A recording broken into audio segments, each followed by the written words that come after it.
शांति।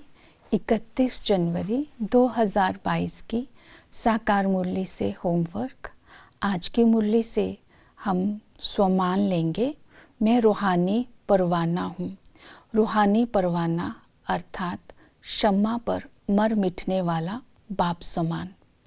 इसके लिए विजन बनाएंगे। मैं रूहानी परवाना एक बाप के लव में लवलीन हूँ।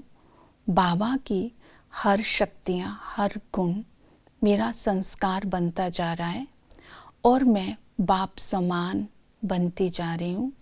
मेरा संकल्प, श्वास, बोल, संस्कार उस क्षमा के ऊपर समर्पित है, अर्थात जो बाबा कहे मैं वही करने वाली जागती ज्योत हूँ। आज की मुरली से विशेषता लेंगे। मैं ब्रह्मा बाप समान सिद्धि स्वरूप हूँ। ब्रह्मा बाबा सदा ही सिद्धि स्वरूप रहे, क्योंकि वो त्रिकालदर्शी होकर के हर कर्म करते थे, एक की याद में रहते थे, मेरा बाबा बस। इसीलिए आज हम इन बातों पर ध्यान देंगे कि बाबा सिद्धि स्वरूप कैसे रहे, क्योंकि ज्ञान बीज था और स्नेह उसका पानी था और स्मृति उसका धूप था। इन तीनों ही चीज़ों को बाबा यूज़ करते थे।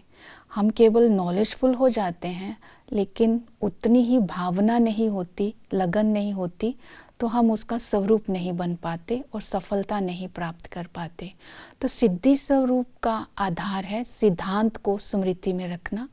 तो सिद्धि का सिद्धांत है पवित्रता, एक धर्म, एक की याद, एकाग्रता और एकांतवासी। तब हम हर कर्म में ब्रह्मा बाप समान सिद्धि प्राप्त कर सकते हैं। आज की मुरली से धारणा का पॉइंट लेंगे। बाबा ने कहा, विनाश से पहले तुम पूरा पूरा वर्षा ले लो। पूरा पूरा वर्षा लेने की विधि बताई। 5 विकारों का दान देकर वापस नहीं लेना है। निश्चय बुद्धि, सतो प्रधान बुद्धि बनना है और ड्रामा को अर्थात नॉलेज को बुद्धि में रखकर सेवा करनी है। तो 5 विकारों का दान देने की विधि जो बाबा ने बताई, अमृत वेले उठकर बाप को याद करेंगे तो विकार भाग जाएंगे। अमृत वेले उठकर अमृत वेला पावरफुल हो, इसके लिए बाबा ने विधि बताई। देह सहित इस देह की दुनिया को भूलते जाओ, ये मेहनत करो। अगर सारा दिन ये प्रैक्टिस करेंगे तो इसका असर अमृत वेले पर अच्छा होगा। तो इसी तरह अमृत वेला पावरफुल करने का आज हम लक्ष्य रखेंगे। और फिर बाबा ने बोला, जो विकार दान दे दिए उनको वापस नहीं लेना है, क्रोध नहीं करना है।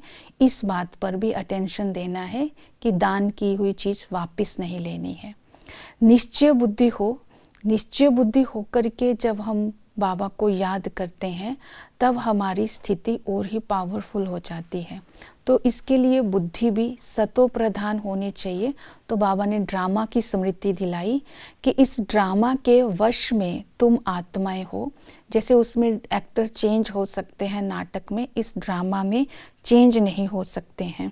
इसलिए इस बेहद के ड्रामा में तुम्हें नॉलेजफुल होकर पढ़ाई पढ़नी है और ऊंच पद पाना है और माया के तूफानों में स्थैर्य रहना है।